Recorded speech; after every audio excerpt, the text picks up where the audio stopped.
Isn't the Keep an great eye out for temple Scintilla, would you? majestic?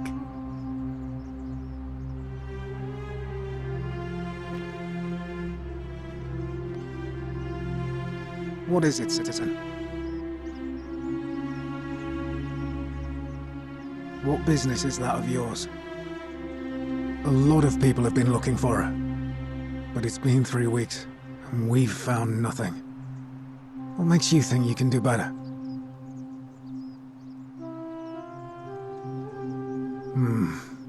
I suppose that's true.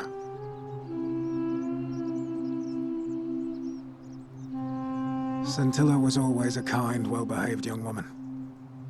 I admit, her disappearance really caught me off guard. If anyone knows something, I'd expect it to be Sentia, Malleolus, Claudia, or Domitius.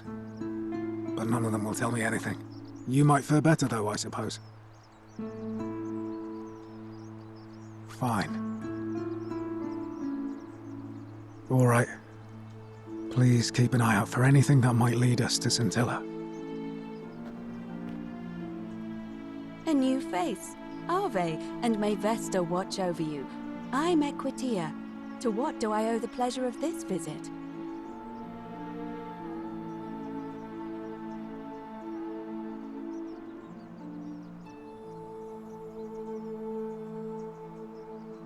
It must be completed by dusk, just the same as any other official business. It'll be between Sentius, the incumbent, and Malleolus, the challenger.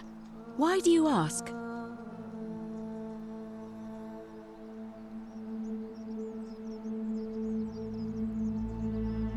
All of the male citizens who are willing and able to attend, unless they're running, of course.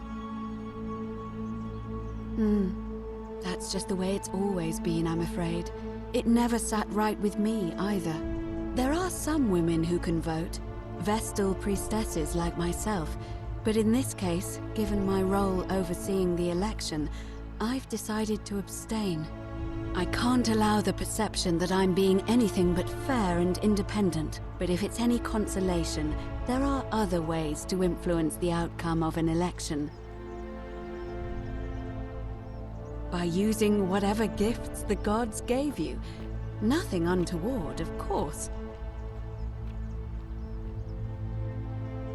Certainly. I'm quite sure it's the work of the gods, which is strange because they've never been particularly concerned with our misdeeds, as long as we've kept the peace of the gods. We asked for blessings, for good health, bountiful harvest, military victory, and in return, we offer praise, wine, incense, or animals. But here, it seems they require much more of us. I find myself reminded of an especially pertinent tale from our great poet Ovid in his epic Metamorphoses.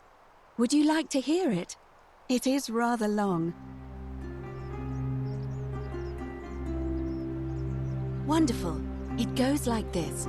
Georgius and Philemon were an old married couple living a humble life in a small town. One night, the town gets a visit from a couple of vagrants. They go from door to door, asking for a place to stay the night. Of course, being vagrants, they're turned away sharply from house after house, 1,000 in all, until finally they come to the little cottage where Georgius and Philemon lived. Now, the kind old couple had very little to offer, but nevertheless, they invite these strangers into their house and offer them food, wine, and a place to stay. Immediately, the guests make themselves at home. They begin gulping down the old couple's wine, so much so that Georgius, the old lady, begins to worry they're going to run out. And then she notices something strange. Her wine pitcher keeps refilling itself, as if by magic, realizing only a select few possess such powers. Says to her husband, Philemon, "I think these men are gods in disguise." Immediately the couple begins apologizing for offering such coarse wine, and the vagrants metamorphosize and reveal themselves to be Jupiter, the king of the gods, and Mercury, the trickster god. They confide they didn't mind the meager offerings. They were just pleased that someone in the town offered them hospitality. Then Jupiter says to them, "You have passed our test, but everyone else in this city failed, so we are going to destroy this place and everyone in it. except you, who we will grant a wish. So old Baucis and Philemon escape up into the mountains safely, and they receive their wish, which is for eternity together. Meanwhile, Jupiter carries through with his threat and wipes that city off the map. Some say the moral of that story is that we must all honor the sacred rituals of guest friendship, the reciprocal obligations owed between hosts and guests. But I like to think it's that we should always show compassion for those less fortunate than ourselves. I'm pleased to hear it.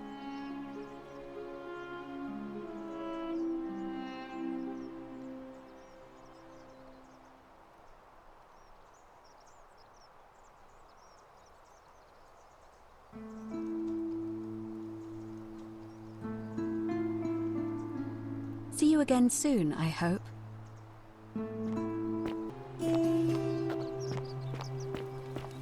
Greetings and salutations. Greetings, I'm Georgius. It gladdens me to see another foreigner in our midst. We must stick together, you and I. And I must say, my sartorial friend, your clothing is most extraordinary. Leather boots in place of sandals, trousers with precise stitching, and such a curious design. I have traveled distant trade routes from the markets of Damascus to the farms of India, and never have I seen anyone dressed quite like you. Tell me, I must know, from which exotic part of the world do you hail?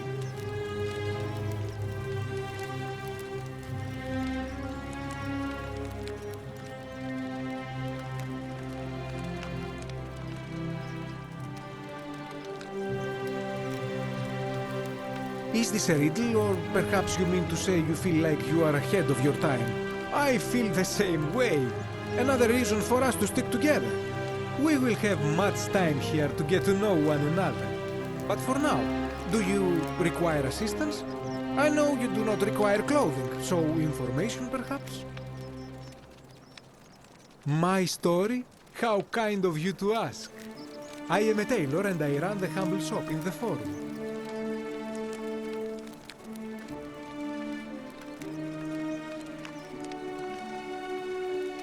A good question.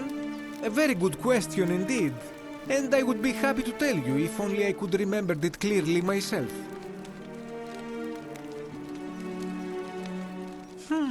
I remember I had just been to Rome to sell an extraordinary selection of wares, and drowning in coin, I decided to celebrate my success. I rented a prestigious villa by the Tiber, invited over a few select friends, and we began making our way through some of the most exquisite wine money could buy. Quite a lot of it, in fact. Now, I have had visions and awoken in strange places before. I have even found myself naked in the desert sands more than once, but none of that compares to this. This time, I remember people screaming, then falling into a void as empty as time before creation, gasping for air, and then nothing. When I regained my faculties, I was lying naked by the banks of the Tiber, gods know how many miles from my villa.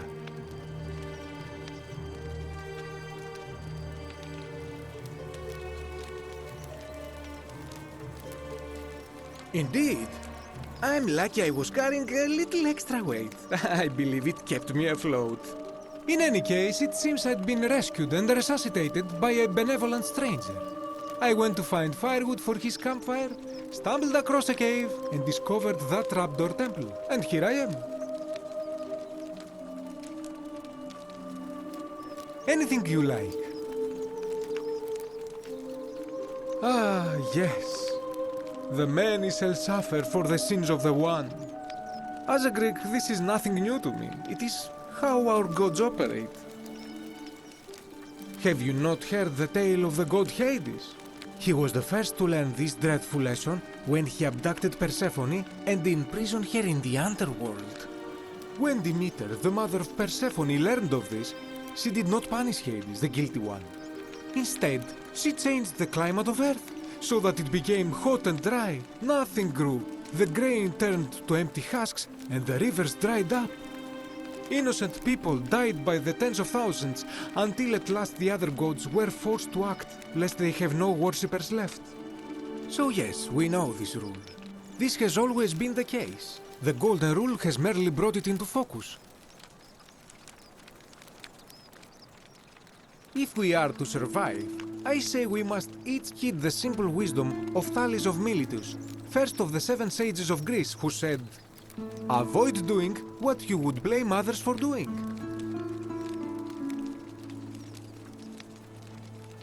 It does, doesn't it? But it is not enough for us to do this alone. For even if 99% of us adopt this principle, that will never be enough. Sadly, no matter how well we protect ourselves, the life's work of many good people can be undone in the blink of an eye by a single selfish act.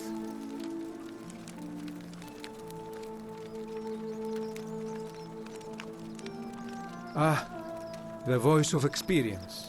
I am sorry for your loss, my friend. But on a lighter note, I will say one thing for the Golden Rule.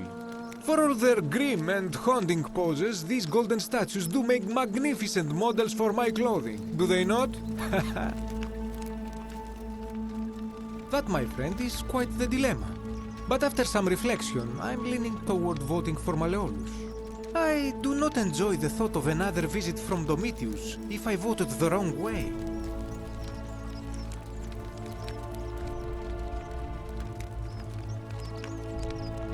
Nothing comes to my mind, my friend.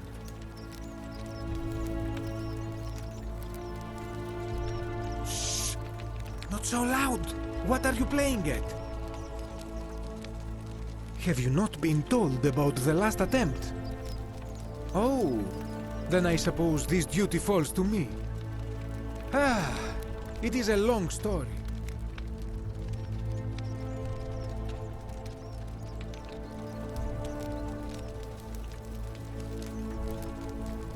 Aha, you are witty. I like that.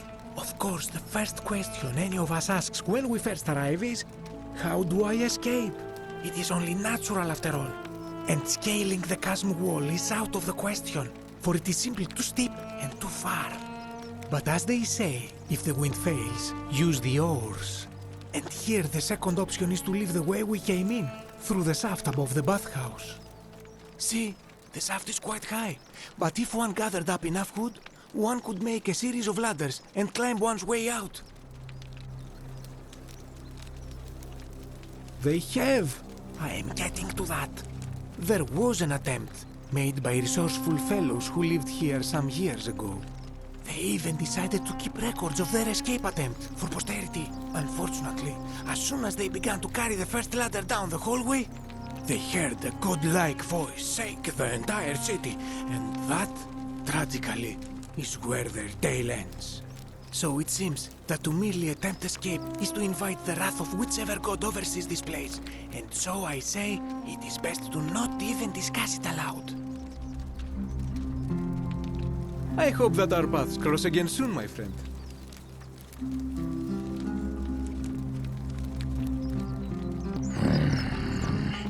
Make sure you stay away from that empty shrine. It's going to collapse at any moment. Ah, a new face. Salve, and welcome to a little community. My name's impossible to pronounce for most people, so you can just call me Vergil. You arrived on a sad day, friend. What with Julia's death? I wish we could have met under better circumstances.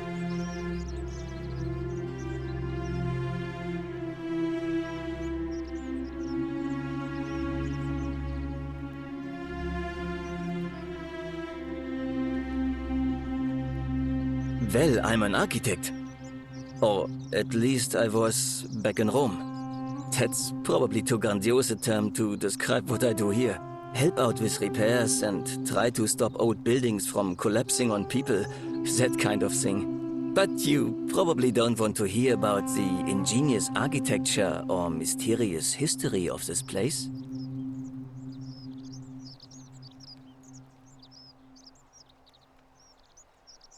Oh, I'm glad you asked. Some of these shrines were constructed hundreds of years ago. which means Romans have been arriving here for at least that long. But there's one thing that puzzles me. The oldest shrine in this avenue isn't Roman at all.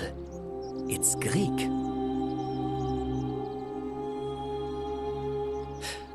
Well, yes, that could be the reason. Or it could mean that there were Greeks living and worshipping here before the Romans arrived.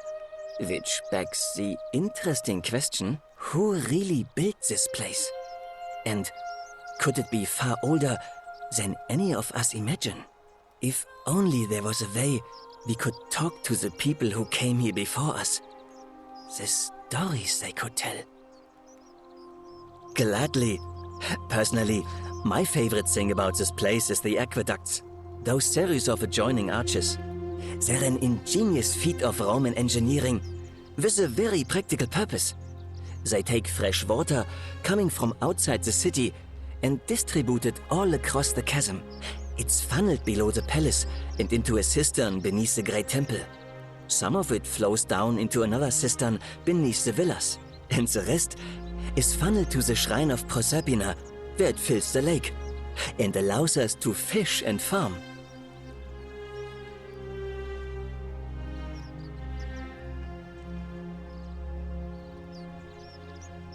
You mean the Great Temple?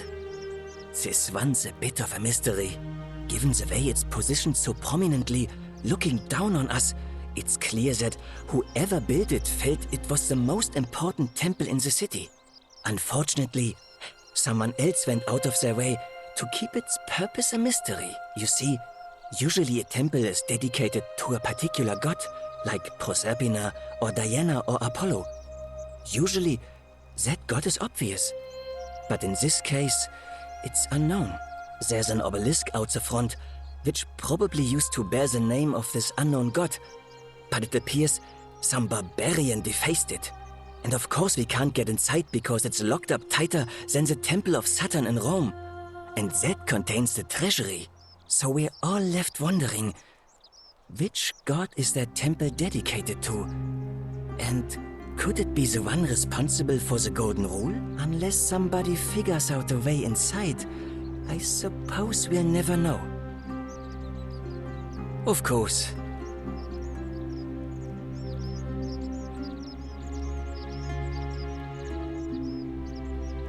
Well, Malleolus is talking about loosening some of the restrictions in this place. And while it's all a bit vague, at least he has a vision. My vote isn't for sale, if that's what you're asking. Look, I haven't done anything wrong, if that's what you're thinking. Somebody just has a problem with my preference for male company. And when you grow up in the north, as I did, in the city of Noviomagus, you expect a bit of hostility. The Batavi are not known for their tolerance. I saw enough friends killed or driven away to know the cost of not keeping your personal affairs to yourself. So I hid who I was for, what was it, nearly 10 years? Watching what I said and where I looked. But that kind of fear eats away at you slowly, until living isn't any better than the thing you were afraid of. Needless to say, since I'm now living underground, halfway across the known world with an assumed name, my openness didn't go down well among the enlightened folk of the Batavi. Nice of you to say, but not necessary. In any case, the Romans are far more accepting, and among them, I get to be who I am. Or at least I thought that was the case. It seems I was wrong. It's not just graffiti. I have quite the collection of handwritten notes too. The strange thing is, I keep my personal affairs to myself. I've never really been interested in any of the men here. Not my type. So I'm not sure what I could have done to upset this person. If I had to guess, I'd say it's probably one of those cultists.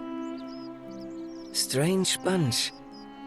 They insist there's only one god, and that he considers my nature a sin.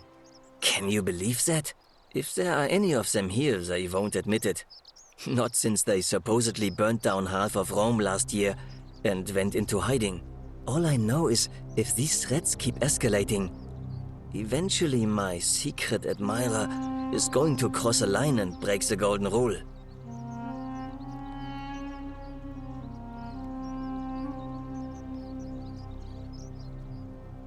What? Really? I didn't expect that. But thanks. It's always a pleasure to meet someone so selfless. I'm glad you arrived when you did. I'd start by figuring out who the cultists are.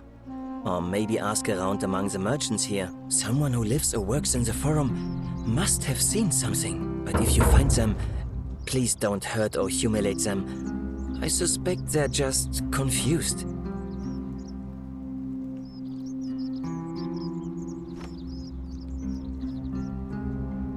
Some people say it's divine, the work of a god, but I'm not so sure. It just seems so flawed to me. Like it's distinctly human. I mean, once you've been here long enough, you'll notice people doing things that just seem so wrong to you. But this so-called god doesn't seem to care, which means one of two things. Either you don't know the difference between right and wrong, or this unknown god doesn't. And I'm pretty sure I know the difference. Do you? Good. Then I hope you'll agree that there are only two ways of dealing with unfair rulers. The first is to leave. The second is to remove the ruler from power. And it seems leaving may not be an option.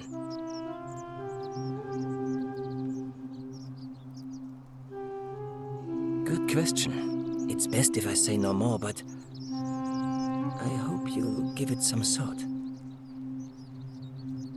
Nice to talk to you.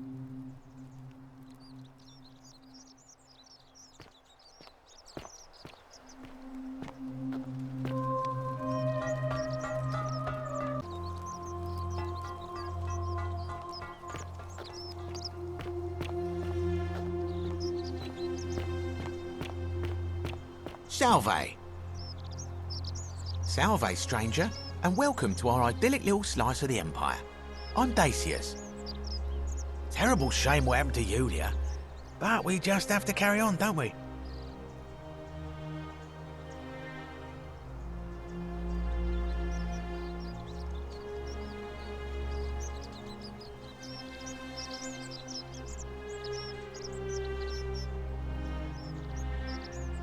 It's terrible for inflation is what it is.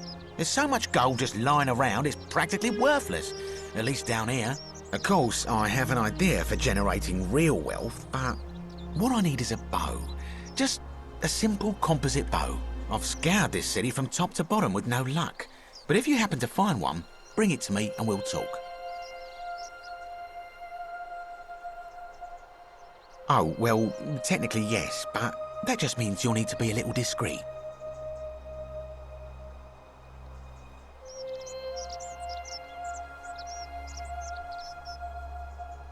No need to decide on anything yet. Just sleep on it, yeah?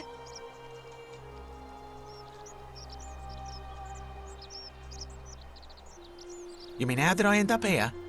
That is a lengthy tale. All right. Well, you see, I'm in the business of procuring rare and precious objects liberated from the enemies of Rome. Mostly sculptures, vases, the occasional slave, fetch a magnificent price in Roman high society. Had myself a nice little shop in Rome, just off the Forum. Lots of foot traffic and close to the docks. Good place to be when the fires broke out. See, about 7 months ago, half of Rome caught on fire. Everyone who couldn't get to an outer gate was running for the river, open to escape by barge. So I gathered my coins and some priceless vases into a cart and had my most loyal slave girl, pretty young thing named Acantha, push it for me. All the way down to the river, I'm elbowing for a stampede of people, turning back now and then to make sure she hasn't legged it with my valuables. But, to my surprise, we make it, and I see this barge loading up, and it's so full it's almost sinking. But the captain's happy to take my coin, so I start boarding, and then he puts his hand on my chest and he says, "No, too heavy. The cart or the girl." So I did what anyone would have done. Of course I chose the cart. I mean, I can always buy a new slave girl, if I still have my money. So I put my hand on the car, and I guess she realised what was happening because those pretty black eyes of hers go all wide. And in one swift motion, she topples the whole bloody thing into the tyre bar.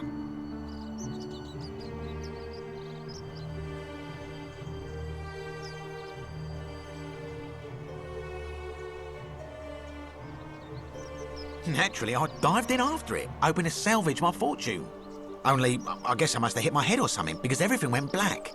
When I came to, I'd washed up on the riverbank not far from here, with nothing in the world but a single silver coin.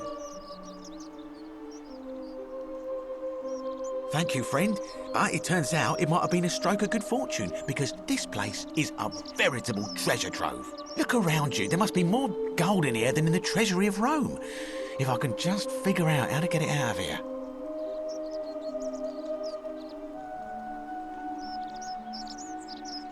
Malleolus. I mean, Desius couldn't even keep his daughter safe. What hope does he have of protecting us? Certainly. I don't, I'm afraid. But I did overhear Fabia telling Georgius she saw something.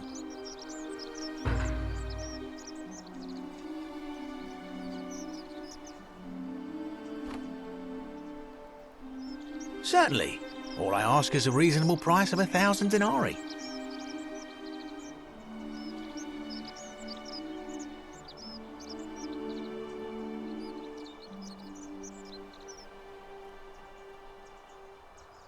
That's hardly my concern. But if you get a job, work hard and save your coins, you should be able to afford it within, say, 5 years? Very well. Perhaps I can interest you in something within your budget? Very well. Another time.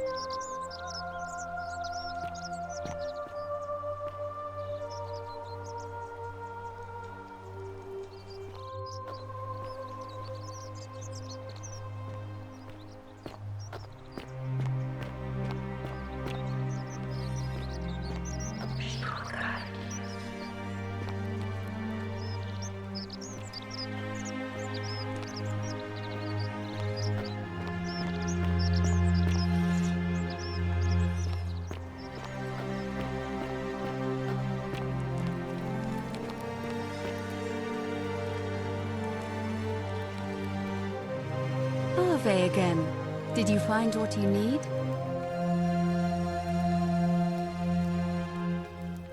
Interesting. I'm not sure why you're telling me, but you've come to the right person. Did you find a pattern then? What have you noticed? Oh, well then. Keep asking people how they wound up here. I don't want us to rush to any conclusions yet.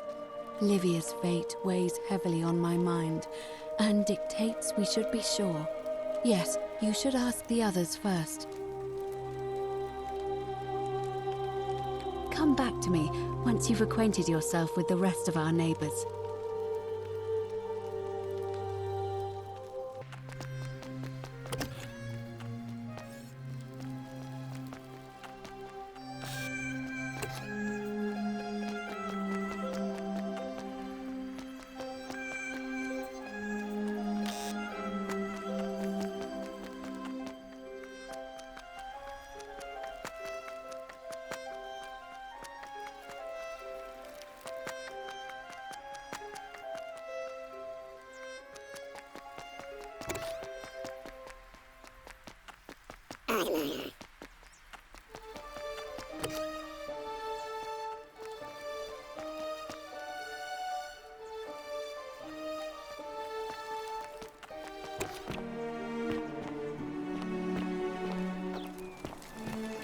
Hey, you're not thinking about going into the cistern, are you?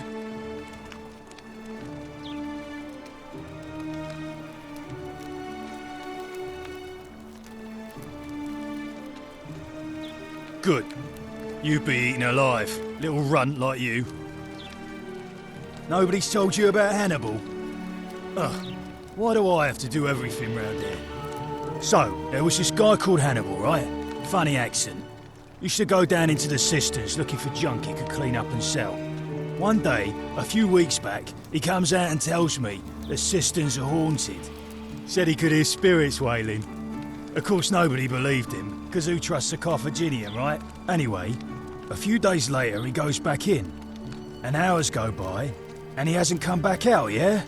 So I go down after him, and it's dark. But in the distance, I can just make out his body, sprawled out on the ground. And hunched over him was something that made my blood run cold. No word of a lie. I saw a creature. Like the corpse of a man who'd been flayed. And it was eating Hannibal.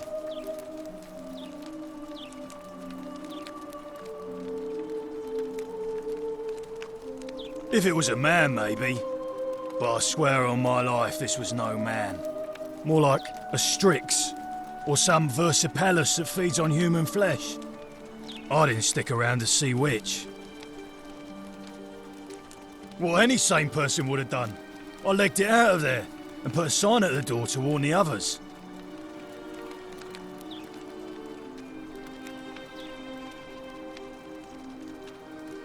Good idea.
Galerius?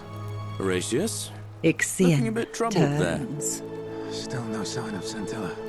And I haven't slept right in 3 weeks. Don't be too hard on yourself. From what I hear, nobody saw it coming. Anyway, I thought you Stoics weren't supposed to worry about things you can't control. Yeah, but I keep thinking, what if there is something I can do? What if she's out there somewhere suffering, waiting to be found? Sounds like you're torturing yourself. Leave that for the gods. Try to relax, get some rest. Tomorrow's a new day. I suppose you're right.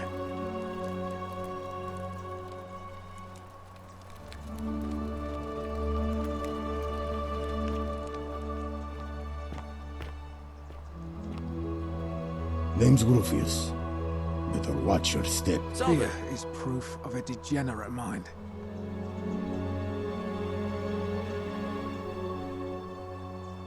Can't talk long, got to stay sharp, but family's from Seleucia on Tigris, Babylon province. But I've been roaming a long time now. Even joined the legions. The 6th, the one they call Ironclads.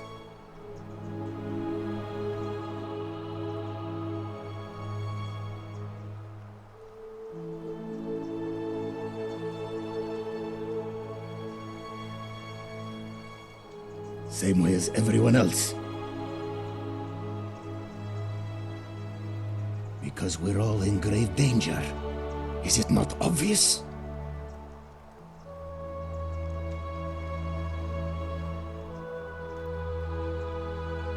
If you were dealing with what I am, you wouldn't be either.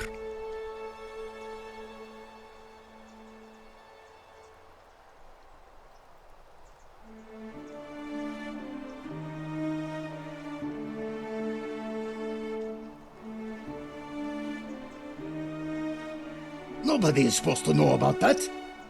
Did Lucretia tell you? Gah. Look, I haven't been at my best lately. All my joints ache constantly, and the pain. It has a way of messing with your head. I get stirred up by things that shouldn't bother me, and then there's the statues, and my doubts about my faith. And I just want to scream. You want to help me? Do what Lucretia hasn't been able to do, and find me something to make the pain go away. Until then, get out of my face.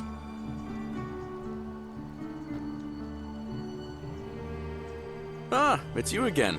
Hope you're settling in, friend. Now, what's on your mind?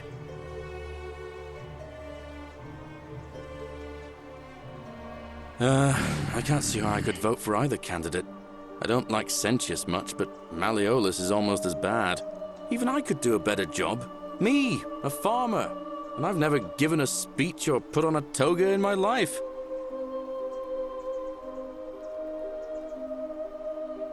All right. See you around.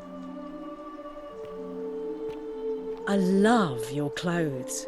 So exotic. Back again. Couldn't stay away, huh? Certainly. For 10 denarii. How embarrassing for you. All right. See ya. What now?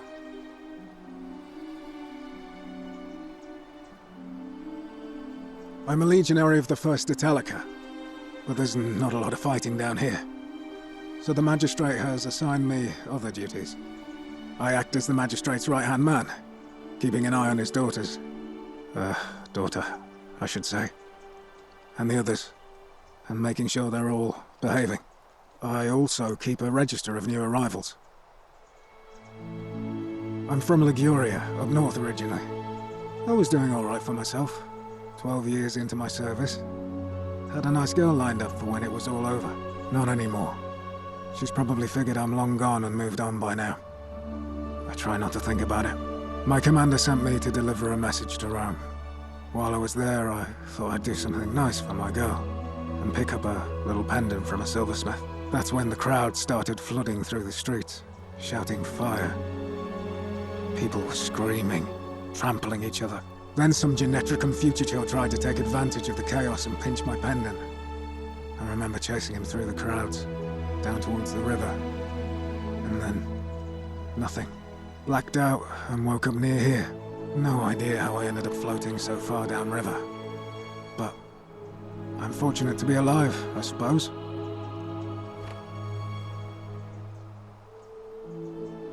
Ah, don't be.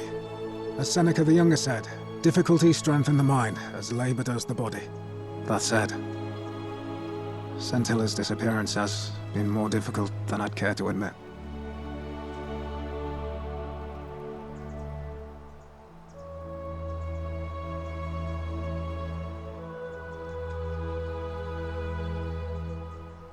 All right.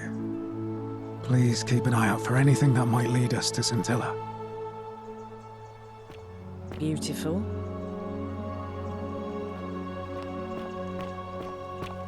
You, Tantalus, cannot catch the drops of water, and the tree you grasp at eludes you.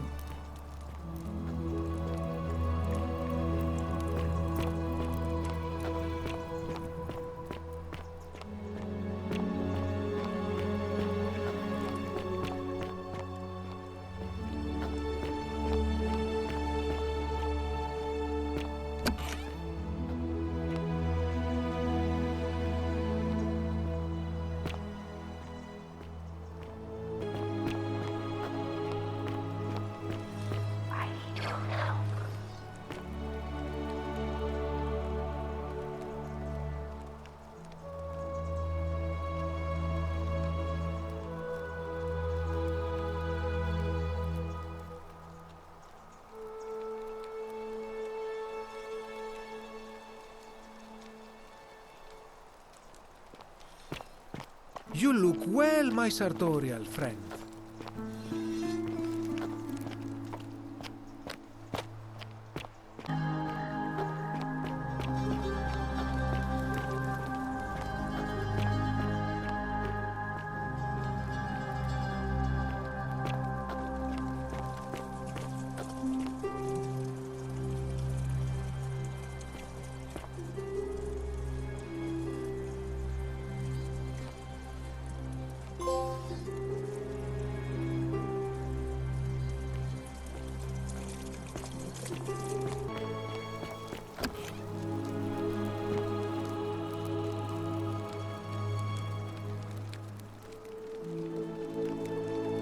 Feeling all right?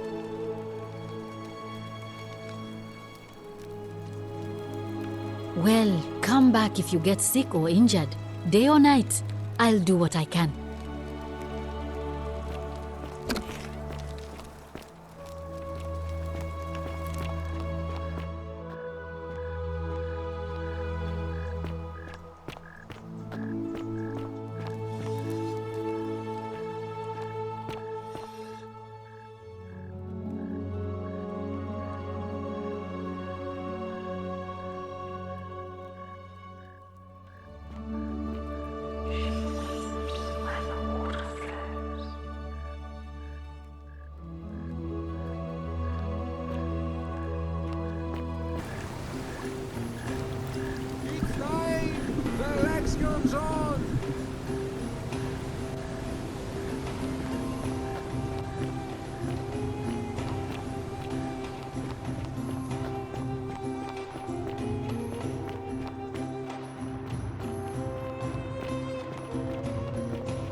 Citizens, we have a quorate body of voters gathered here to elect the city's magistrate.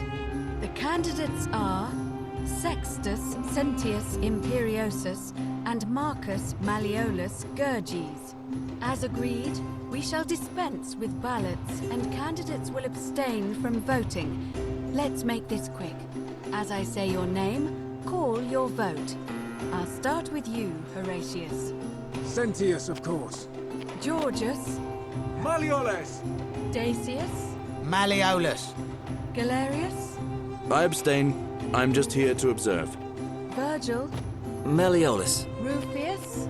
Malleolus. And finally, Domitius. Malleolus. Who else? Citizens, you have made your decision. Your new magistrate is Marcus Malleolus Georgius. Hail, Magistrate Malleolus. I said, hail, Magistrate Malleolus. That's more like it. Thank you. Thank you. I am delighted and deeply honored to have been elected your magistrate. And now, I make this solemn promise to you, good citizens. Under my leadership, you will finally enjoy the freedom you deserve. No more shall you walk on eggshells, fearing simply to live and breathe, because the tyrant Sentius told you it was forbidden. For my first act as magistrate, I hereby announce a day of celebration to mark the end of an era. The myth of the Golden Rule is no more. The Golden Rule is real, you idiot. For his attempt to deceive us all, Sentius is hereby found guilty of treason against the Empire. What? I have committed no crimes. This is madness. His sentence: to fight for his life in gladiatorial combat against Domitius, here and now for your entertainment. You have no idea what you're doing. You're going to get us all killed. Wait, I exercise my right as a Vestal priestess to pardon him. I will not allow you to do this. You're showing your true colors now, priestess. Your corruption sickens me. Domitius, ignore her. Proceed. This is insanity. You'll doom us all. Lies! It is time the Golden Rule was exposed for what it is, a children's fable, exploited by a treacherous leader to instill fear in all of us. This is why he's in his gladiator gear. They've been planning this all along. Shut up, all of you. The magistrate has spoken. I'm going to enjoy killing you, old man. The male shall suffer for the sins of the one.